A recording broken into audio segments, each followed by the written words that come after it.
So thank you again for coming tonight, and please give a warm welcome to Jon Sasaki.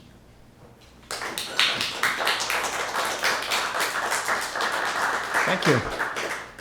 Thank you, John. I feel like you just said everything that I was hoping to get across in this talk, and so my job is kind of done. I feel like. Any questions? No, thank you for being here. I know that there's a lot going on this evening, and I certainly appreciate it. Just a couple of acknowledgements to John, of course, for having me here. And it's, as you pointed out, it's been a long journey, but just such a fruitful one. And I thank you for your patience and your trust and the great conversations that we've had, in the years leading up to this exhibition. I want to thank Kate for the install help. Rebecca Wing was a really great tour guide when I did my site visit a couple of years ago. And of course, I want to thank Ed and the Hallwalls board and the exhibition sponsors. So I really enjoyed having the opportunity to spend some time in Buffalo. And it's a city, I'm from Toronto. It's a city that's only 2 hours from Toronto. And I hadn't really spent much time here before. It was sort of a blind spot for me. So, I'm definitely a fan now, beginning with this preliminary site visit a couple of years ago. I've really enjoyed exploring the city, which of course continued on this trip. I found this really great barber in Elmwood. So I kind of feel like I'm going to be coming back here once a month to get my hair cut from Tino. I was putting together the slide deck and realizing that I wanted to talk about some work that shares some DNA with some of the work upstairs, even if the connections are not immediately obvious. Sometimes they're a little bit tangential. The talk is a little bit stream of consciousness, which is sort of another way of saying there's lots of moments for conversation. If there's any questions or comments, please feel free to interrupt. Well, there's no interrupting. Just pipe up and let's make a conversation of this. It'd be great. I wanted to start with a piece from 2014. This is called "The Romantic Journey." It was usually a solitary one, and my partner Ruth, who's here today, describes it as an example of my sad, lonely guy art stage. This was made before we met, but what we have here is a tandem bicycle. It used to be a bicycle built for two. That I don't know if you've ever ridden one of these, but they're cumbersome. They're really clumsy vehicles. They're really photogenic and they're great for Instagram. But to actually ride a bicycle built for two is unwieldy, I would say. So. I cut the second seat out. I took my Sawzall and I cut the second seat out, brazed it back together into this highly functional bike for one person. So it's sort of an example of some of the threads that kind of go through most of my work, this kind of make-do sensibility and the theme of adaptability. There's this note of pathos to it. I would actually maybe call it tragicomedy because it's kind of a goofy gesture. It's meant to be kind of funny at the same time. There's this kind of humorous absurdity, which I enjoy. And it's this sort of slightly Rube Goldbergian expenditure of effort, which is kind of invisible, this enormous amount of effort to get to a pretty minimal result. Basically back to a bicycle that you could buy off the shelf pretty much anywhere. So, this sort of adaptability is kind of in the service of this kind of takeaway that's actually the opposite of the current work, of the work that's upstairs right now. So upstairs we have work that, employs some of these some of these ideas, but work that celebrates social ties rather than solitude. So I show this as kind of a foil. The close-up of the brazing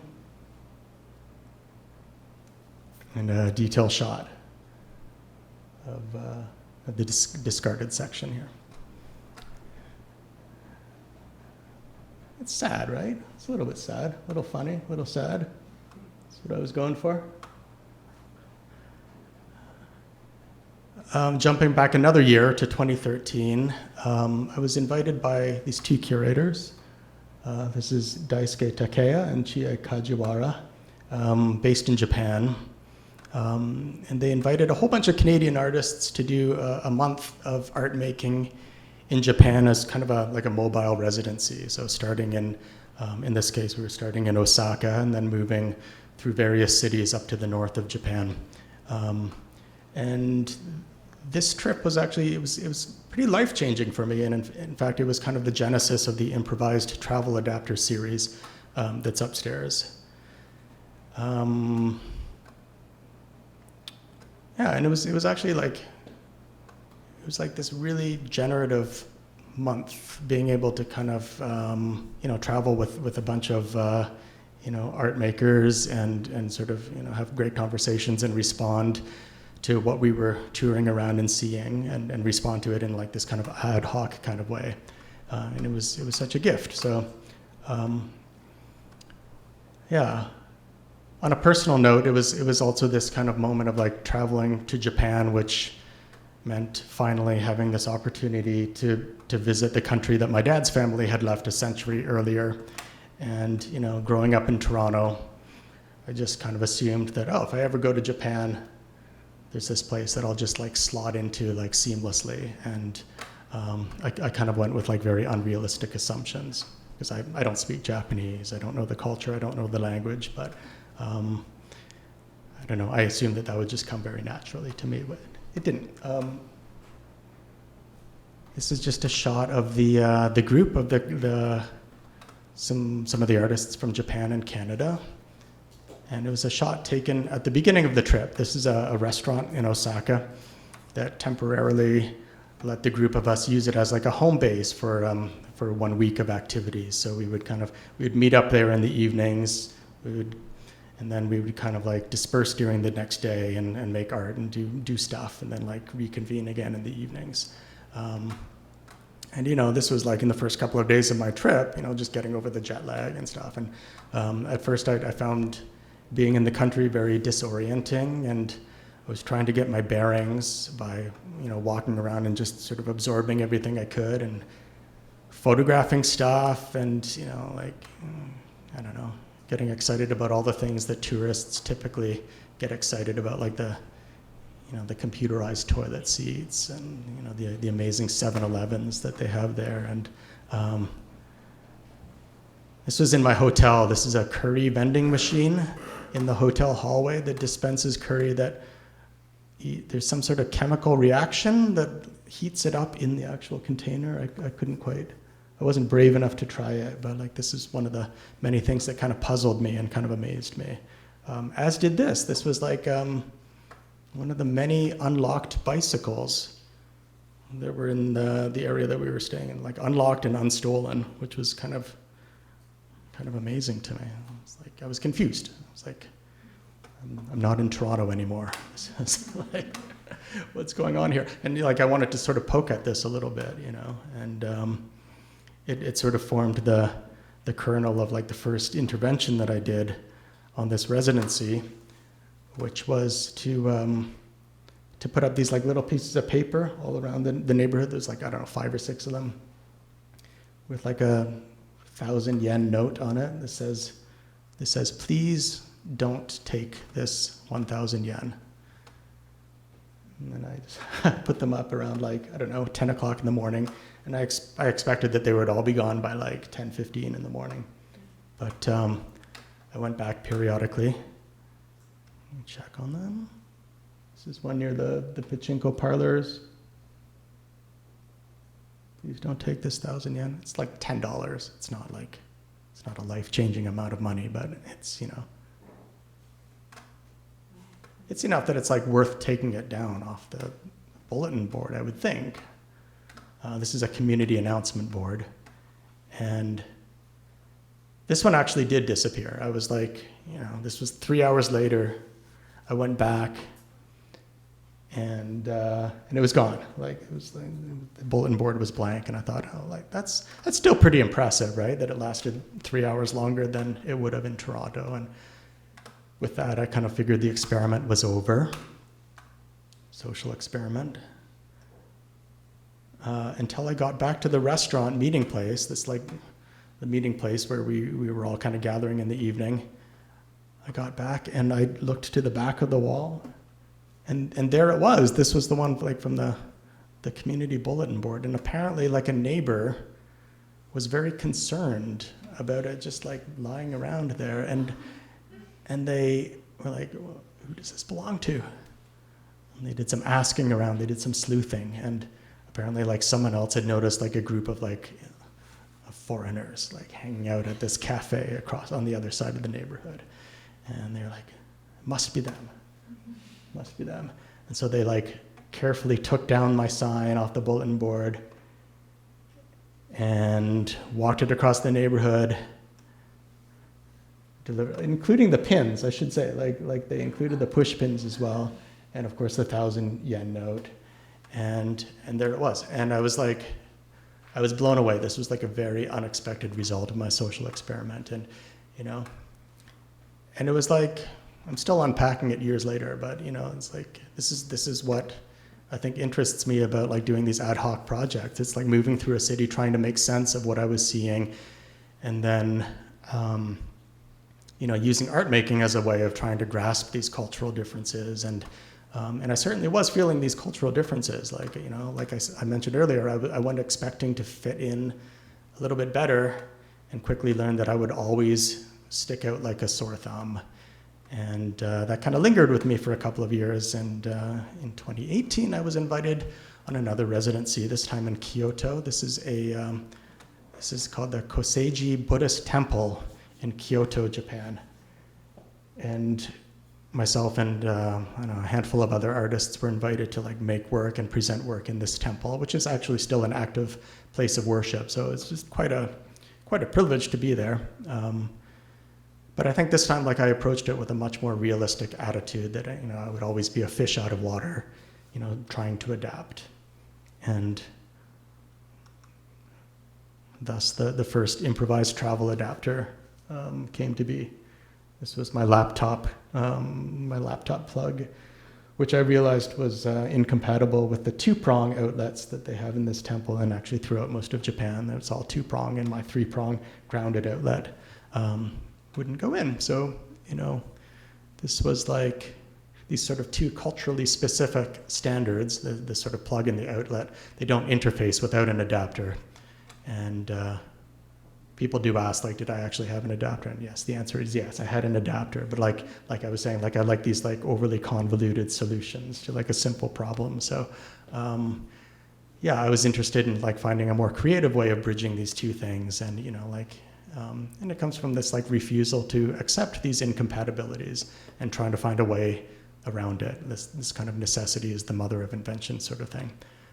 And of course there's, you know, like a clear, for me anyway, like a clear subtext to it that I wanted to be talking about more than just electrical power grids, but also look at how we humans adapt when we are away from home, you know, whether for temporary traveling or, you know, starting a new life somewhere. There are lots of hurdles to overcome, of course, before things start to click. So kind of looking at that. Also looking at how individuals connect or fail to connect with one another. So as Jon was mentioning earlier, like there's this kind of social dimension to all of the work in the show, which I kind of hope comes through in the series. So it's an ongoing series, and I've since continued it in a bunch of other countries. And there'll be hopefully more to come now that the travel restrictions are easing. I'm looking forward to doing some more. But yeah, just to reiterate what Jon was saying, don't try this at home or in a hotel or a temple or whatever. Don't try this anywhere. I've like melted a lot of stuff and tripped a lot of breakers and burned myself. Like it's treacherous. This one was Tokyo on the same trip. And again, like kind of using whatever was at, you know, came to hand, whatever was in my bag, or, in later iterations, maybe bringing along things that like a traveler might conceivably have in their possession. And, I also kind of like the sort of jokey nature of that too. Like there's this element of childish curiosity of wanting to thrust things into outlets, and it's like this kind of very satisfying act of transgression for me. This is Ravenna, Italy.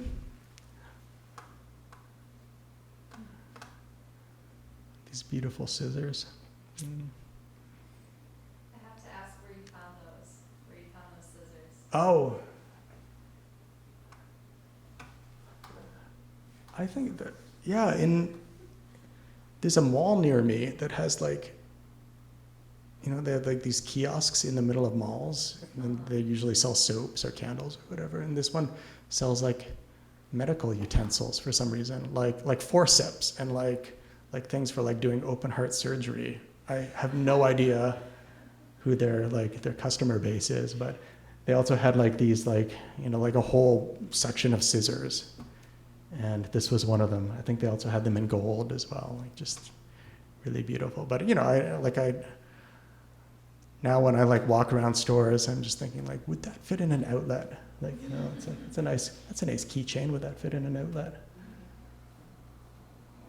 Would it fit in a European outlet or North American outlet?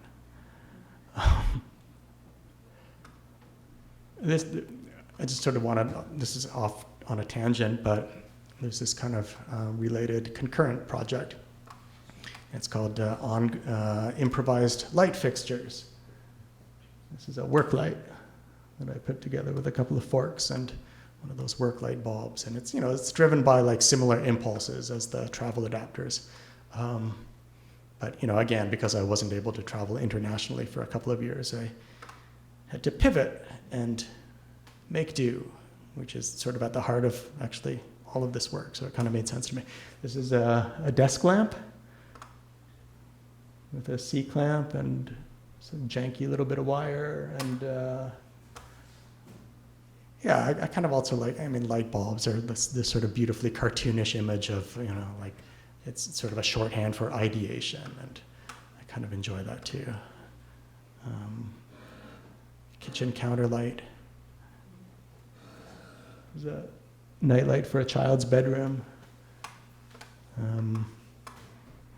I realized, like, putting together this slide deck, there's a lot of light bulb related imagery. In particular, this was like, from the 2017 site visit that I did. I went to the Buffalo History Museum, and I was kind of blown away by this. This is like, I'm guessing everyone here has seen this image, but it was new to me when I came across it.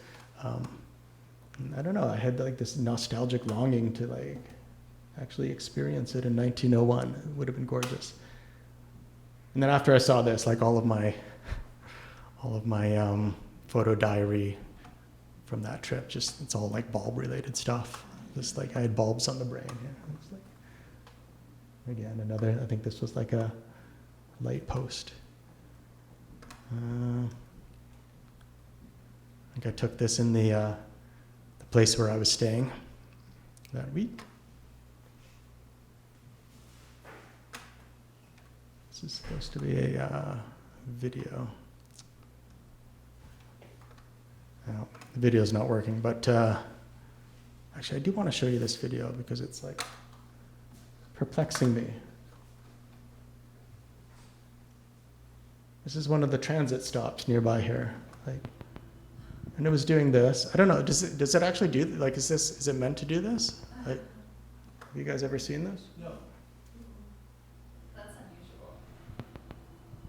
Well, it blew me away. I was like, I spent a lot of time watching it and just trying to kind of discern a pattern or like what's going on with this. And it was like bewitching.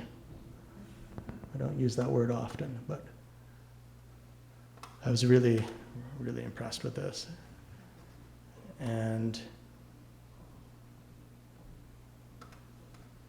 I'm sorry, I kind of lost my.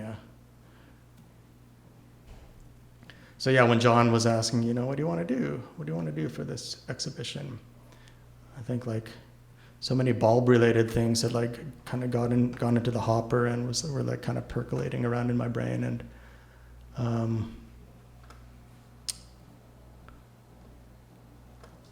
yeah, I proposed this light installation.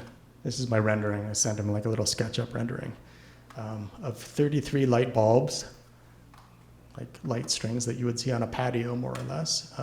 They're strung across the gallery ceiling, resembling patio lights or, you know, the Pan Am illuminations or a starry sky. Like, it's sort of an invitation to free associate, of course. But they would be computer controlled to cycle through every possible combination that 33 bulbs are capable of displaying. So, you know, each configuration would appear one time for 10 seconds and then never again.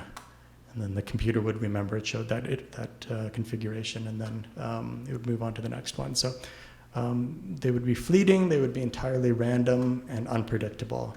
And in fact, there are about 8.5 billion possible combinations of these lights, which, you know, I was like, I did the math like 10 times. I couldn't compute how like so few bulbs could come up with so many different permutations.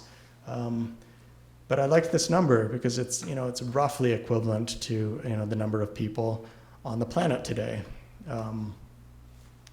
And almost exactly what it's going to be like, you know, 8 or 9 years from now. So, you know, people ask me how long is it going to take to like run through all of these combinations. If it ran around the clock, it would take 2,724 years for it to exhaust all of the possibilities. So we've got a while yet to go. But we're not even going to like scratch the surface on this because the show's a little over a month long. And so visitors will, I was kind of envisioning like a solitary viewer could walk in and, you know, see a configuration. They would be the only person ever to witness it. And it would be kind of their unique composition. It's like an artwork just for them.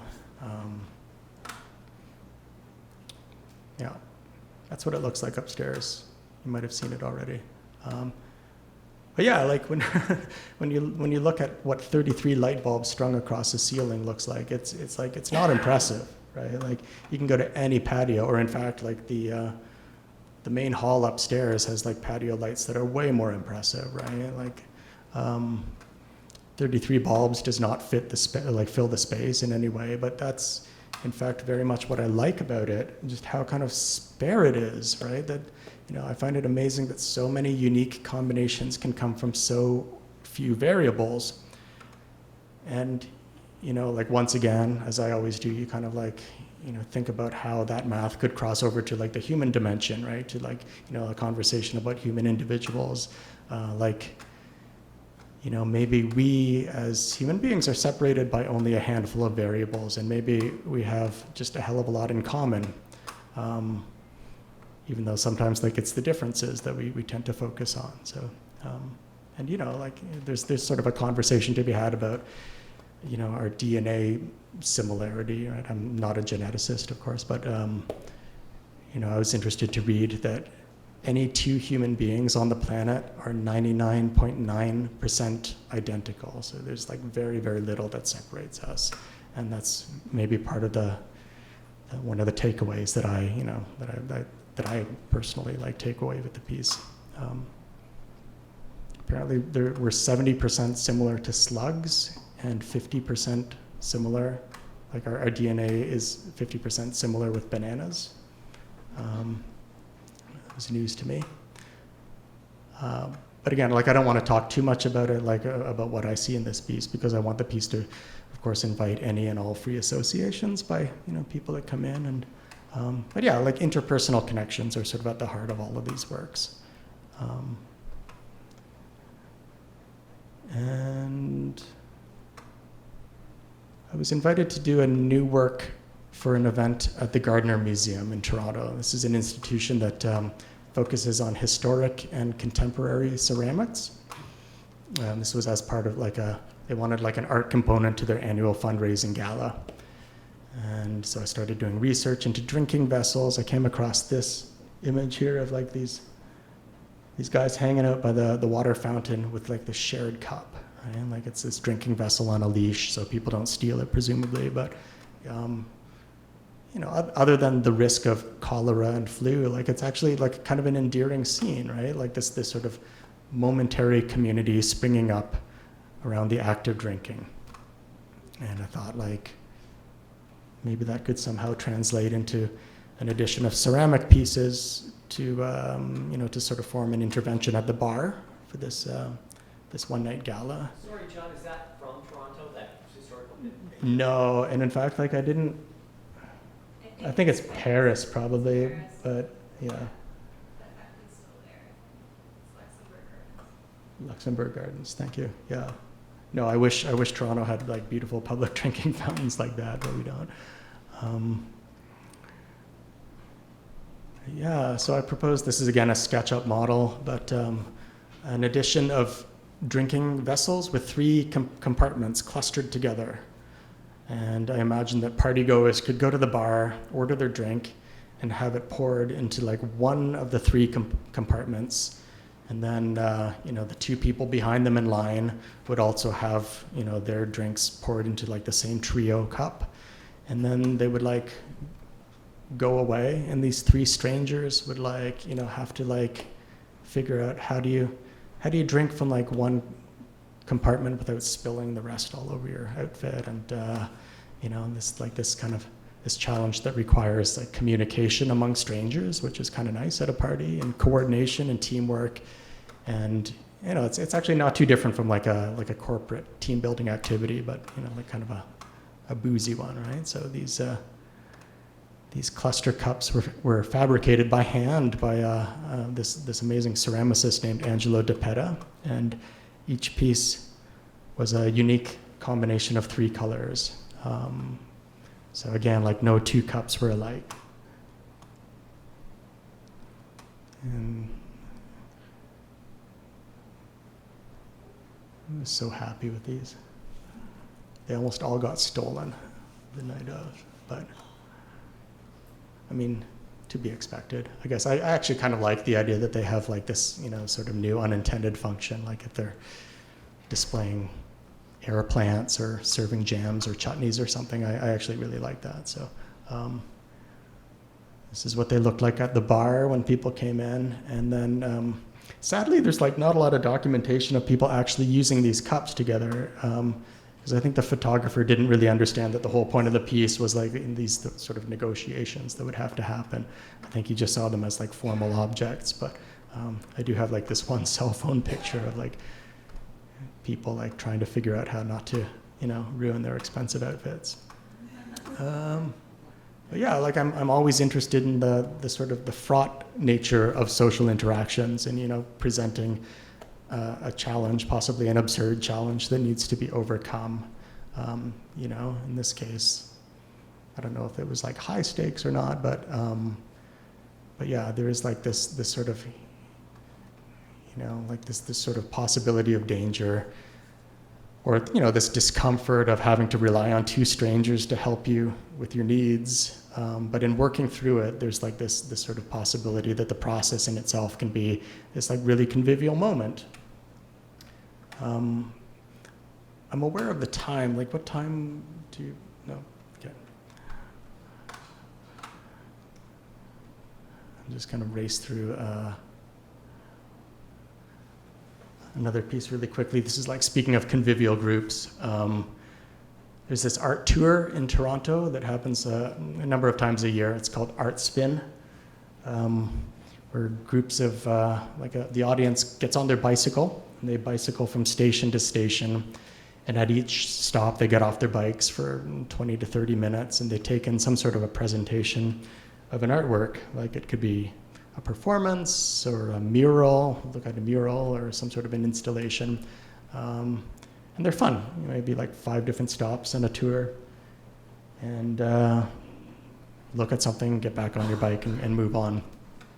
And it's good. It's like a low bar for entry. You just need a bicycle, that's it. And I was invited to make a new work for one of these stops last summer.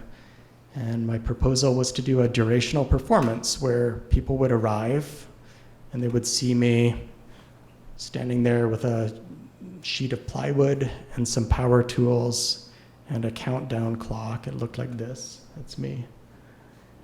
And the conceit of the piece is that I gave myself 30 minutes on the countdown clock to turn that sheet of plywood into a working bicycle that I could then use to join the group for the next leg of the tour.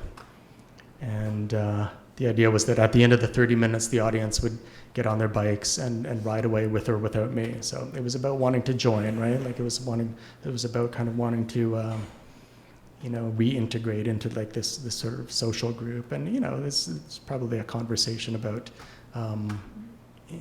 this sort of like post-pandemic moment, or I guess at the time, mid-pandemic moment. But the anxiety of like, how it's, the desire to reconnect socially and to participate in collective activities while conceding that, there are negotiations and anxieties that might accompany this.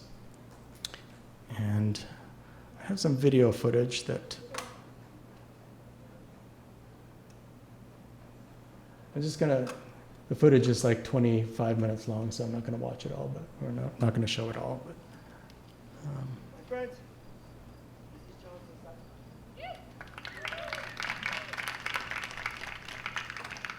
At the risk of sounding obvious, Jon's at a dead end. Come on, Jon is gonna make.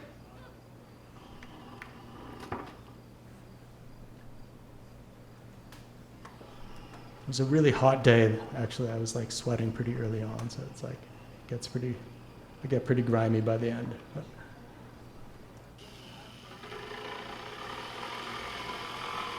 Got the countdown clock back there.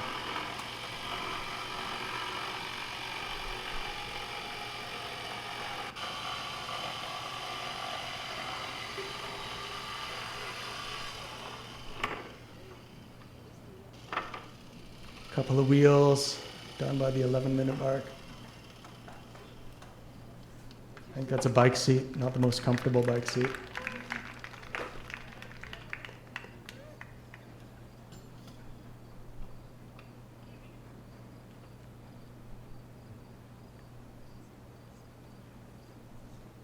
they measure twice, cut one. Did you have any hecklers? People were very kind, actually. Yeah, I was prepared for it. Rooting you on? I'm sorry? Rooting for you? Yeah, they were quite nice, which was good. Like this was actually my first performance in a couple of years that wasn't on Zoom, right? Like, and it was, it felt really good to sort of be in front of an audience again and sort of like actually, I don't know, get that sort of rapport happening. It's like, I think if they had heckled me, I probably would have cried. I think I was like,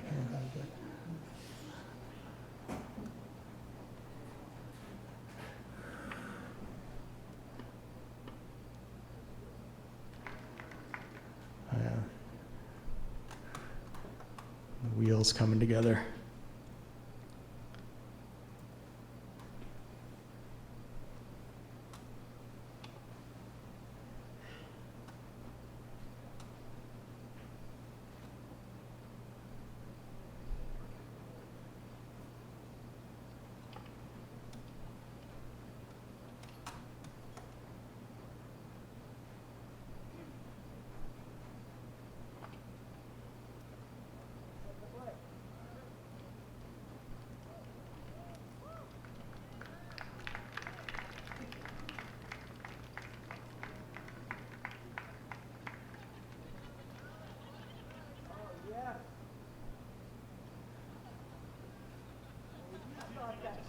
So I did like quite a bit of planning for this, obviously, like, sort of, I had kind of designed this bike that could be cut out of like a 4x4 piece of plywood. And obviously like I had put together the gearing and stuff ahead of time, but there's always like things that happen in these performances that kind of throw things like, off course. And I'm always kind of interested in those, like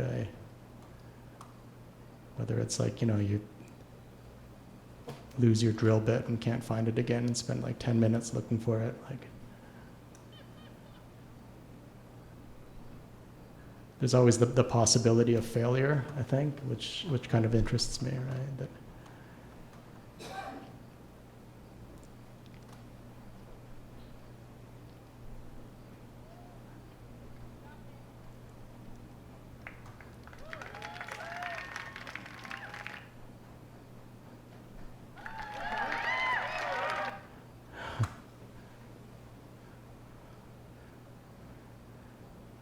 move those pedals, a little proof of concept there. Look at that. Working bicycle. The most uncomfortable bike I've ever ridden in my life. But it got me like down the driveway, maybe 100 feet, which was enough, I think. It didn't get me all the way to the next stop, but you know, it's like, yeah. Okay. Sorry, I don't know how to stop a slideshow and then resume in the same spot, but I think I'm just going to talk ever so briefly about this piece, and then maybe if there's any questions, happy to answer. So yeah, like I have to say, like this, you know, this is a piece that's upstairs. It's a new inflatable that was made for this piece. These fly guys, which are like usually outside of like a used car lot, you know, beckoning people in. But in this case, they're taking a little break, as Jon sort of described in his essay, which I loved. They're like, you know, having like a little hangout together on a pumpkin, which you know, is actually a reference to the Thoreau quote of. You know, him like sort of embracing solitude of Walden Pond, which, you know, like in my 20s, like that seemed like really noble to me, right? Like to, you know, like to sort of live in solitude. I was like, yeah, it's much more productive, and why not? But then after like 2 years of, you know, like not being able to see friends and family, like during the pandemic, like, you know, the idea of like, you know, solitude actually kind of, you know, I'd had enough of it. So this was kind of a response to that. And there are these three guys on this pumpkin. It's a little pumpkin party, and there's like these external forces. Like again, it's like this sort of random, you know, activation of like these fans, and there's like a little motor like in the base to like make them bob up and down. So they kind of get animated in like a very, you know, sort of unpredictable sort of way. And it's these external forces that cause them to sway about, and you know, at times they look like they're actually going to be sort of, you know, like blown off the pumpkin. I mean, to me, they also kind of look like they're helping each other stay on the pumpkin, which is sort of sweet. Like there's like this, you know, this kind of like sort of really sweet dimension to these guys. And you know, other times they just look like they're having a good time on the pumpkin. So I like the sort of ambiguity of the reading.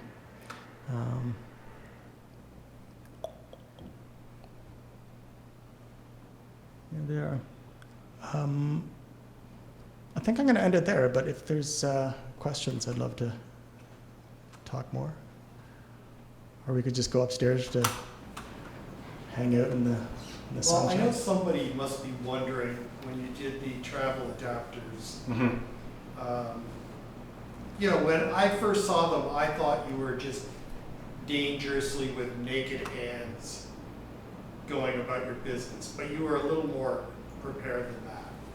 Yeah, I was prepared. Yeah, I mean, they were, I think like 90% of them are like live outlets, and But I mean, you wore gloves. there were some rubber gloves.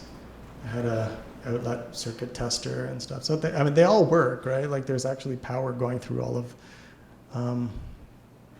well, most of them, yeah. Even the olives? Even the what, sorry? Olives? The olives, yeah. That's a live outlet. I think I burned up those like cocktail skewers though. Like I think like I was always kind of like slipping and like, you know, crossing the two like metal bits, and then like sort of arcs and flashes, and it's like, but yeah, I don't think that they lasted much longer than that photograph, but yeah, the olives were for real. Real deal. I don't like olives anyway, so I wasn't disappointed that they got kind of toasted. But. Oh, I know what happened. They sparked.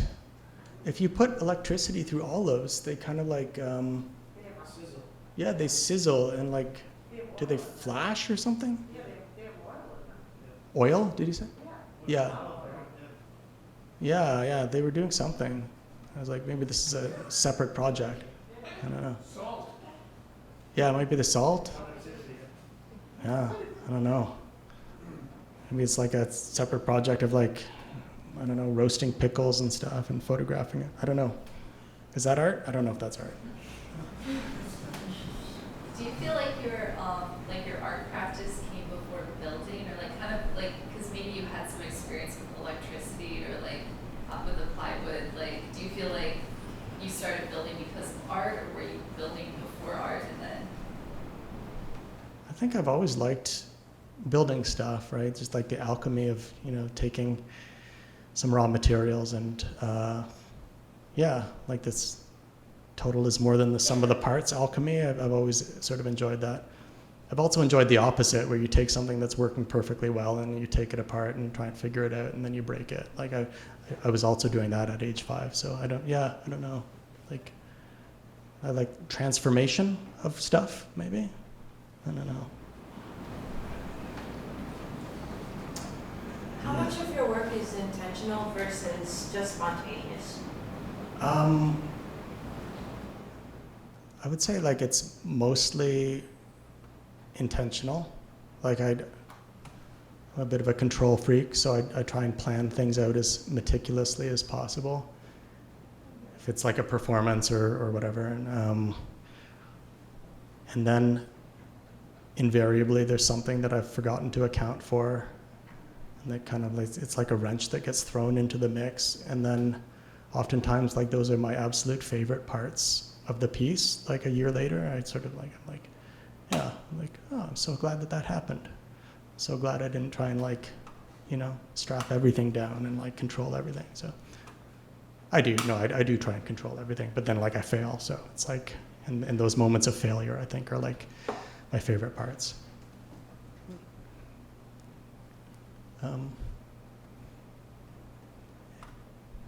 This was really fun. Thanks for spending time with me. Appreciate